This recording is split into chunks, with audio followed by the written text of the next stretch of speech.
Que la mer mugisse avec tout ce qu'elle contient et la terre ferme avec ses habitants, que les fleuves applaudissent et qu'à l'unisson les montagnes crient de joie devant le Seigneur car il vient. Oui, le Seigneur vient. Chantons tous les anges sa sainteté. Unissons-nous au cœur des anges, unissons-nous à toute sa créature qui aujourd'hui rend un culte à notre Dieu, le seul et l'unique vrai Dieu. Amen. Amen. Tous les anges ta sainteté.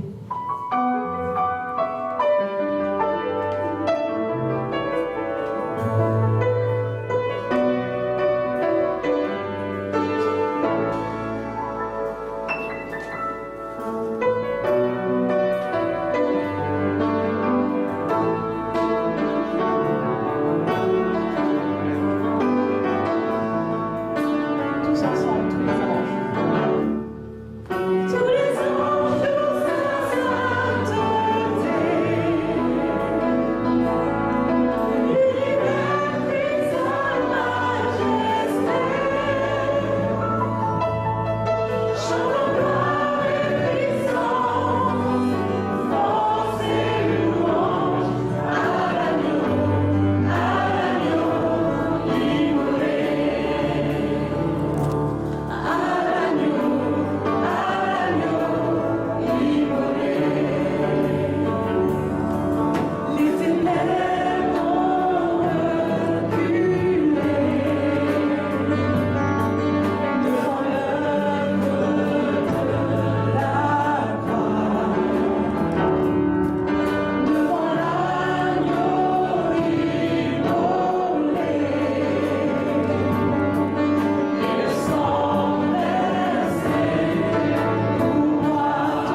Bonjour mes frères et sœurs. Comment allez-vous? J'espère que vous vous sentez très bien à la maison de Dieu. Qu'avec ces chants, nous avons pas simplement chanté ces chants, mais j'espère que nous avons pensé les paroles de ces chants, parce que nous avons des chants, nous avons le privilège d'avoir des chants qui sont profonds. Et que ces chants nous parlent le dernier chant nous parlait de l'agneau immolé. Oui, un agneau a été immolé à notre place. Cet agneau qui représente l'amour de Dieu. Et Dieu aussi, voyant que notre situation va intervenir d'une manière particulière, on parle beaucoup de l'agneau, mais il y a aussi le lion de Juda qui représente la justice de Dieu. Dieu nous fait justice. Et même si nous vivons dans des contextes difficiles, même si le ministère que nous remplissons est parsemé d'embûches, n'oubliez pas, nous avons l'agneau de Dieu, mais nous avons un lion puissant et redoutable qui nous guide. Un lion qui nous protège. Un lion qui veille que tout fonctionne bien. Quoi qu'il arrive, ne nous laissons pas décourager. Quoi que vous pensez de vous-même, ne vous laissez pas abattre par les remords, la peur ou autre chose. Ne vous laissez pas impressionner par les persécutions. Ne vous laissez pas impressionner par les rumeurs. Que rien ne vous trouble, car le moment est arrivé de tous nous mettre en ordre de bataille et de gagner la bataille, la victoire, mes frères et sœurs. C'est le temps de la victoire. Le moment du triomphe de l'Église est en train de s'approcher. Mais pour pouvoir vivre ce moment de triomphe, il faut être prêt. Il ne faut pas simplement se préparer, il faut être prêt. On ne va pas d'une guerre si on n'est pas suffisamment armé. C'est pourquoi nous avons les conseils de l'apôtre Paul qui nous donne dans Éphésiens 6, il nous dit « Portez les armes du chrétien ».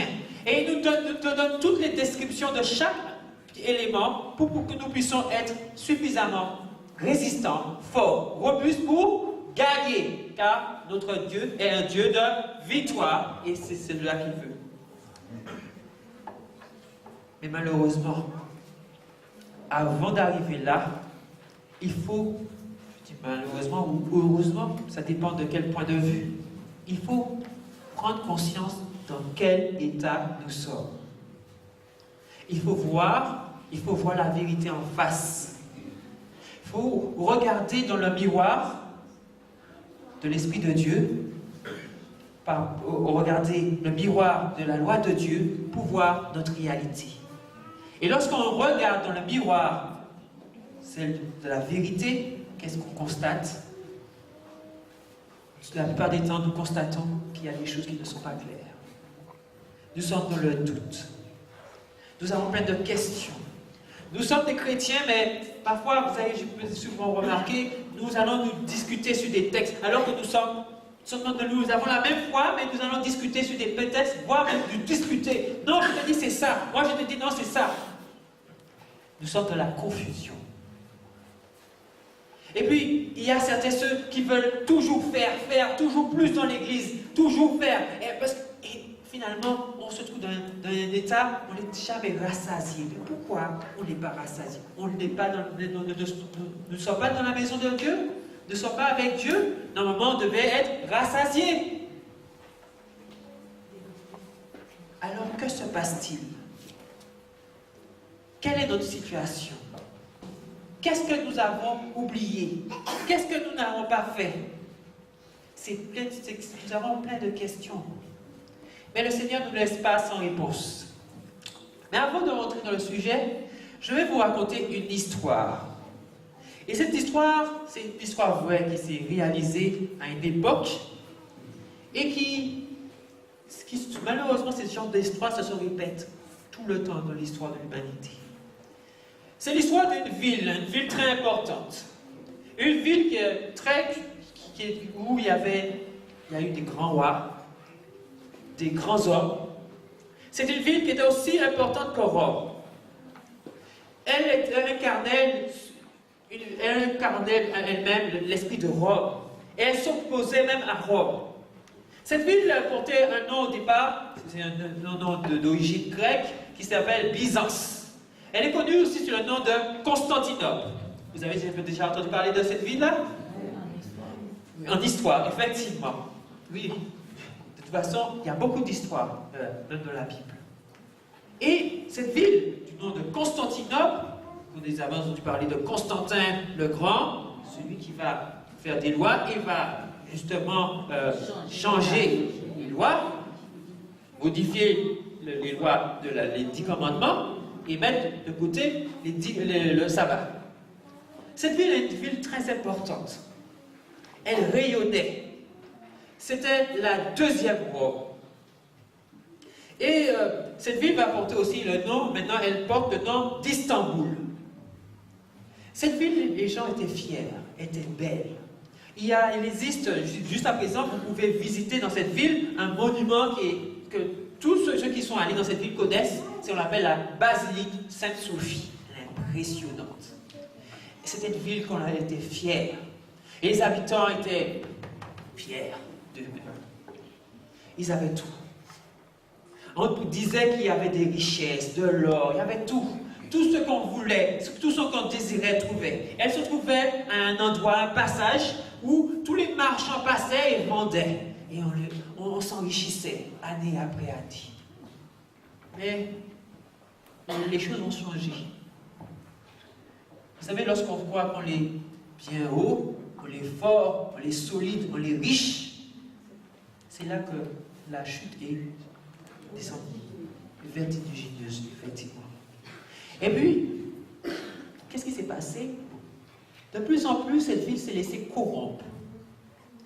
Les princes, les rois de cette ville, se sont laissés corrompre. Et souvent, c'était une ville aussi, comme c'est une grande ville importante au niveau aussi pour les chrétiens, c'est une ville aussi de la corruption rentrait même dans l'Église. On ne s'occupait plus des pauvres, alors que les chrétiens s'occupaient des pauvres. On ne prenait plus soin des malheureux. Chacun pensait à son intérêt. On ne pensait plus aux mendiants, à toutes ces personnes qu'avant, on voyait les chrétiens, on les reconnaissait par leur comportement. Ils étaient remplis d'amour. Ça leur faisait de la peine de voir quelqu'un souffrir, les veuves, les orphelins. Non, ils intervenaient. Et même s'ils n'avaient rien, ils donnaient. Ce sont les chrétiens qui étaient reconnus. Parce que lorsqu'il y avait les persécutions, ils tenaient bon. Et ils faisaient toujours ce qui était juste. Malgré on les persécutait, ils faisaient le bien, même à leurs ennemis. Mais malheureusement, le mal s'est intégré dans la société et a influencé même l'Église. Et on raconte, à la chute de la ville de Constantinople,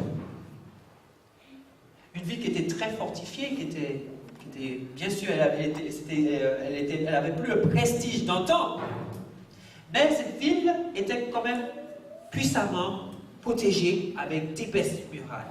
Et les habitants de cette ville se disaient « Ah, nous sommes en sécurité ». Et les religieux de la ville se disaient « Ah, nous sommes en sécurité. Nous n'avons pas de crainte à avoir. Ne vous inquiétez pas. Les ennemis peuvent nous attaquer, mais nous sommes en paix puisque nous sommes derrière nos murailles qui sont épaisses. » Alors qu'en réalité, la situation de la ville s'était complètement dégradée et la ville avait perdu complètement son influence. Et vous savez qu'est-ce qui se passe comme chez les religieux à ce moment, comme question? On raconte que, alors que la ville est attaquée par l'Empire ottoman, cette ville qui absolument ils voulaient s'emparer, les religieux de l'époque dans la ville se posaient une question, peut-être qui pour nous on serait surpris, c'est quel est le sexe des anges? Voici qu'une ville est assiégée, on est en danger, alors on imaginerait que les habitants vont dire « Non, Seigneur, protège-nous, nous avons besoin de toi, nous avons besoin, envoie ton esprit, envoie, protège-nous, parce que nous ne savons pas ce qui peut advenir. La question de ces habitants et des religieux de l'époque, c'est quel est le sexe des anges? Une question en réalité qui n'a aucun sens. Si vous lisez votre Bible, vous approfondissez, vous verrez, ça n'a pas de sens. Mais on va créer un sens, parce que pour eux, vous savez, l'homme pense qu'il connaît, et alors il cherche. Et il crée des savoirs. Et tous les experts de la ville, parce qu'il y avait un concile à ces moments-là, étaient là, tous les docteurs de la loi, pour trouver est-ce que les anges étaient des hommes avec un sexe masculin ou féminin. Malheureusement, vous savez qu'est-ce qui s'est passé? Ils pensaient qu'ils étaient en sécurité. Même l'ennemi était découragé parce qu'il n'arrivait pas à entrer dans la ville. Et vous savez qu'est-ce qui s'est passé? Parmi les Ottomans, il y avait aussi des chrétiens. Le plus drôle, c'est cela. Et ils s'étaient dit, mais ne vous découragez pas. Il y a dans la ville de l'or, il y a tout. Ne baissez pas les bras. Nous allons continuer à persévérer et nous allons conquérir la ville. Vous imaginez? Les chrétiens étaient contre des chrétiens. On raconte que la ville a chuté parce que le monde chrétien était divisé. Le monde chrétien ne se posait, au lieu de s'interroger sur de vraies questions, connaître son Dieu, il s'interrogeait à un ensemble de questions qui n'avaient aucun sens. Finalement, on ne prêchait plus le Christ de l'évangile, on ne pratiquait plus ce qui était enseigné dans la Bible, mais on faisait plein de choses. On avait l'apparence de la piété, on avait une belle basilique, belle cathédrale, on avait des belles religieuses, on avait tout, mais on ne faisait pas ce que la volonté de Dieu. Vous connaissez tout ce texte. Dans Matthieu 7, nous pouvons lire un texte.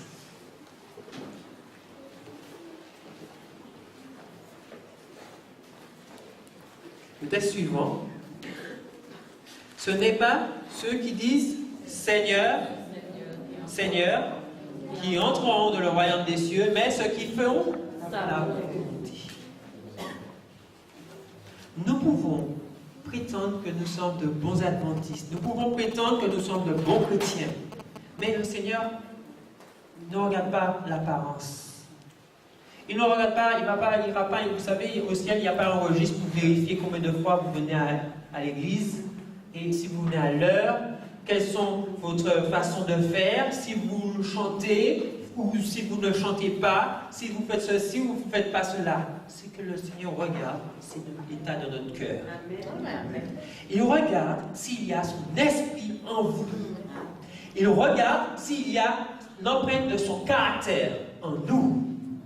Et personne, que ce soit moi ou n'importe prédicateur, ancien, pasteur, ou quel que soit, il ne regarde si nous faisons simplement des choses, mais il regarde si notre cœur est en bon état. Amen. Mais malheureusement, nous sommes endurcis. Et nous pensons, c'est à force de faire des choses, que nous allons entrer dans le royaume des cieux. Et en nous disant, nous allons faire ce qui est bien. Mes frères et sœurs, méfiez-vous. Parce qu'il y a aussi une fausse conception du bien. Je vous invite à regarder on peut regarder Matthieu 19 ou Marc 10. Nous allons prendre Marc 10. Marc 10. La plupart d'entre vous connaissez cette histoire, mais je vais le raconter quand même. Jésus était interrogé par plusieurs hommes, par des pharisiens, des sadducéens, qui essayaient de le questionner, de le piéger, pour savoir si réellement il avait l'Esprit de Dieu ou pas. Les hommes, vous savez ce qui est, vous voyez l'orgueil de l'homme, l'homme pense qu'il peut discerner de lui-même si quelqu'un a l'Esprit de Dieu ou pas. Enfin, Jésus répond. Mais Jésus répond toujours par rapport à l'Esprit qui lui habite, en s'appuyant sur la parole de Dieu. Et voici, il y a un jeune homme qui arrive, et comme vous pouvez lire dans Marc 10, qu'est-ce qu'il fait? Qu'est-ce qu'il fait ce jeune homme? Il court, et il appelle le maître. Et qu'est-ce qu'il dit?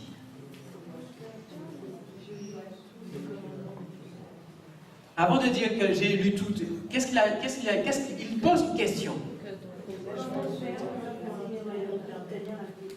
Comment faire pour hériter la vie éternelle? Et dans ce texte, il dit, qu'est-ce que je dois faire de bon pour avoir la vie éternelle? Lorsqu'on regarde la question,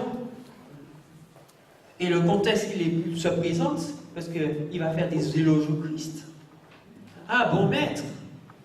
Vous remarquez, il a bien cette culture religieuse qui lui permet de s'approcher de quelqu'un et de respecter, on va dire quelque part, son rang. Et lui, il considère le Christ comme d'un rang supérieur, donc il parle avec tact. Il parle à Christ et il lui pose la question concernant ce qui est bon. Cette question peut sembler légitime, elle peut sembler juste, mais derrière cette question, il y a un vrai problème. Il y a une situation particulière. Laquelle, selon vous? Ce jeune homme pose cette question, mais il pense qu'il est déjà bien. Mais il sent bien il prétend qu'il est bien, mais en même temps il sent qu'il y a quelque chose qui ne va pas. Il y a un manque. Alors il pose la question à Jésus, que dois-je faire de ce qui est bon? Et ce qui est surprenant, c'est la réponse de Jésus. Qu'est-ce que Jésus lui répond? Avant de cela, il dit quoi? Pourquoi m'appelles-tu bon? Personne n'est bon à part Dieu seul. Voilà. Cette question, vous savez, cette réponse de Jésus, vous savez, Jésus a le don de répondre à une question, mais pas une autre question, et on dirait, en apparence, on aurait cru que sa réponse est à côté. Comme s'il n'avait pas compris la question. Si vous avez fait bien attention. Mais non, Jésus ne se trompe pas. Parce que la question que la plupart nous posons est mal posée. Alors, avec l'Esprit de Dieu, il va corriger ce qui ne va pas et va nous remettre à notre place. Pourquoi m'interroges-tu sur ce qui est bon? Pourquoi tu m'appelles bon?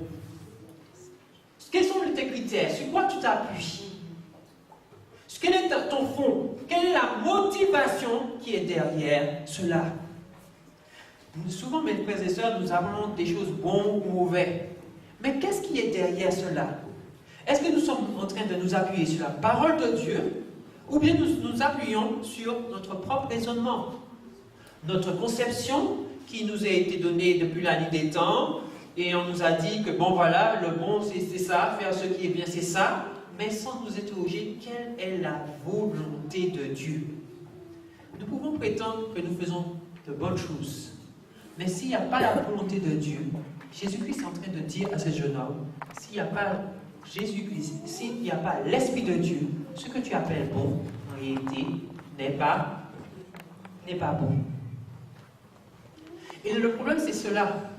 C'est que nous croyons que nous sommes capables de faire ce qui est bon sans l'Esprit de Dieu. Avec notre philosophie, avec notre conception, etc. Et qu'on est capable de dire ce qui est bon et mauvais.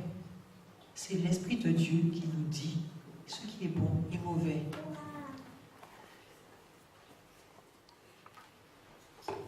Si nous lisons dans Deutéronome 30, verset 19, la plupart d'entre nous connaissons ce texte. Qu'est-ce qu'il dit? Deutéronome, prenez le texte et je demande à quelqu'un de lire. Qu'est-ce qu'il nous dit ce texte? Et maintenant, qu'on note les paroles cantiques. C'est comme ça, c'est quoi? 30, verset 19. Oui, je vous avertis, finalement, aujourd'hui, le ciel et la terre m'en sont témoins.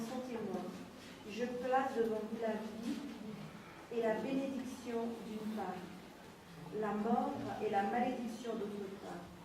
Choisissez donc la vie, afin que vous puissiez vivre, vous et vos descendants. Amen. Vous savez, Jésus-Christ va, lorsqu'il va lui poser cette question, ce jeune homme pose cette question, il va resituer le vrai débat, le vrai problème. Nous voulons faire ce qui est bon, mais le Seigneur nous dit, avant que tu t'étais de ce qui est bon, il faut que tu apprennes à me connaître. Et remarquez, Jésus va dire, si tu veux vivre.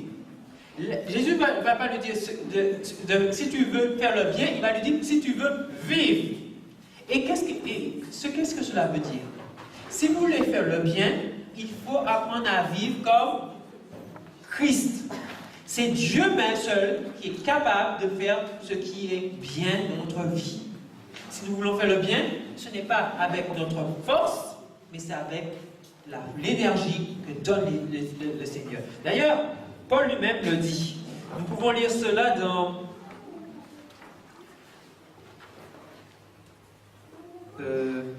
attendez 2 secondes.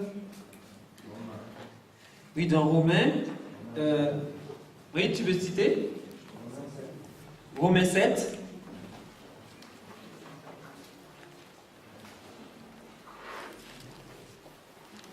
Verset 18. Romains 7, verset 18.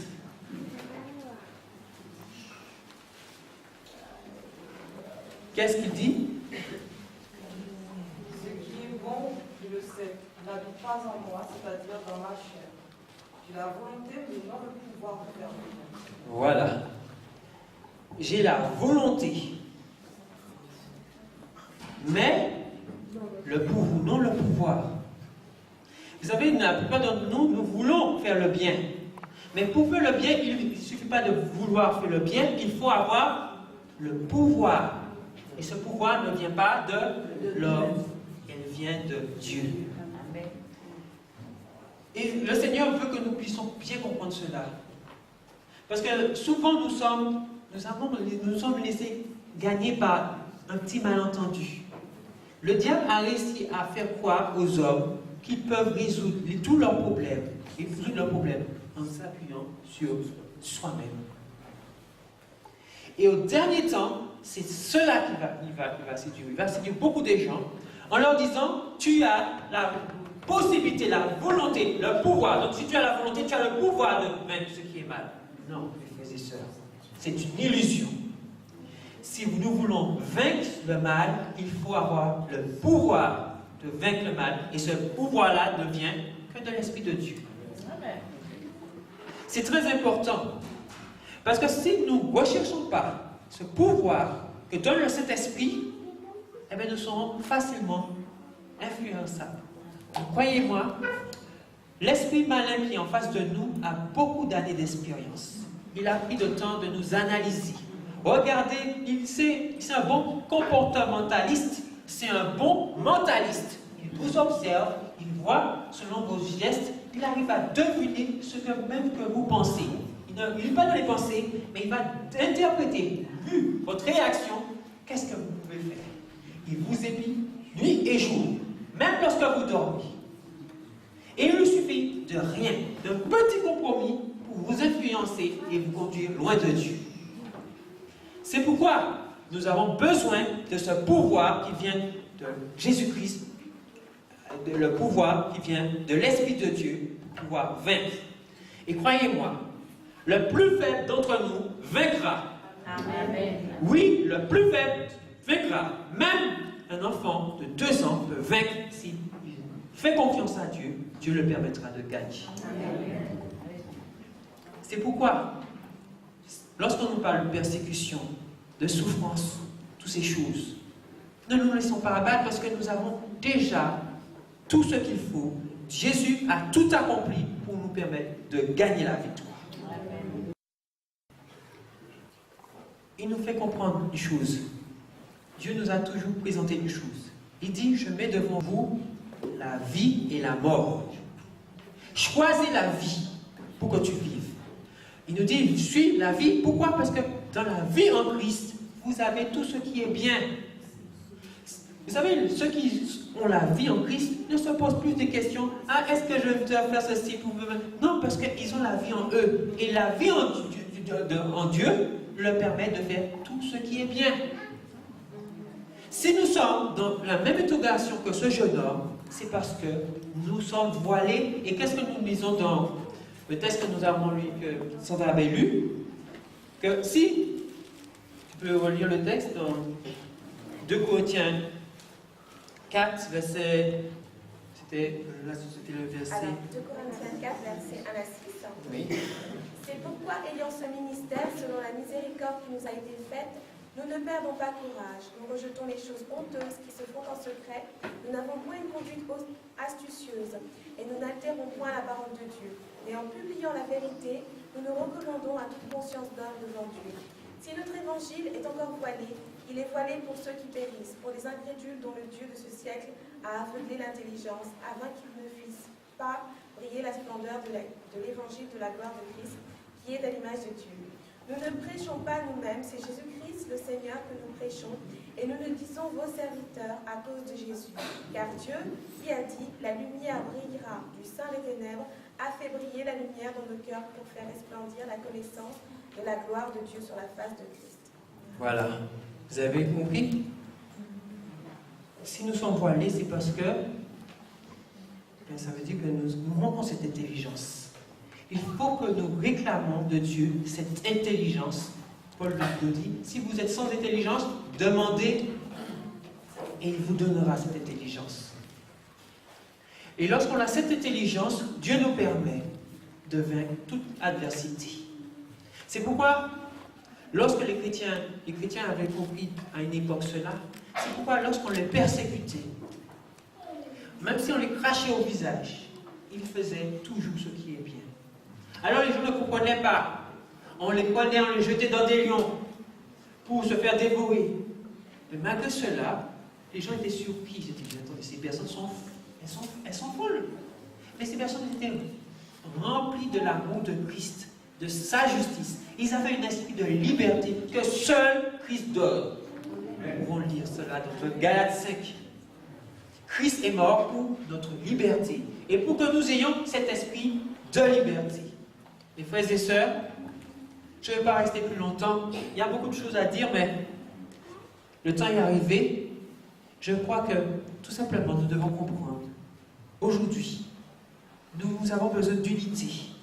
Nous avons enfin besoin, nous avons envie que cet esprit de confusion, ce qui nous divise, toutes ces choses partent. Et même si nous avons la volonté que toutes ces choses partent, si nous voulons réellement vaincre l'esprit de la confusion, vaincre les malentendus, nous voulons vraiment nous aimer les uns les autres, nous voulons passer des moments fraternels ensemble, pouvoir nous comprendre les uns les autres, quels que soient nos caractères qui sont différents, nous avons besoin de l'Esprit de Dieu qui habite en nous pour nous unir. Mes frères et sœurs, c'est là ma prière ce matin. Que le Seigneur vous guide et vous garde. Amen.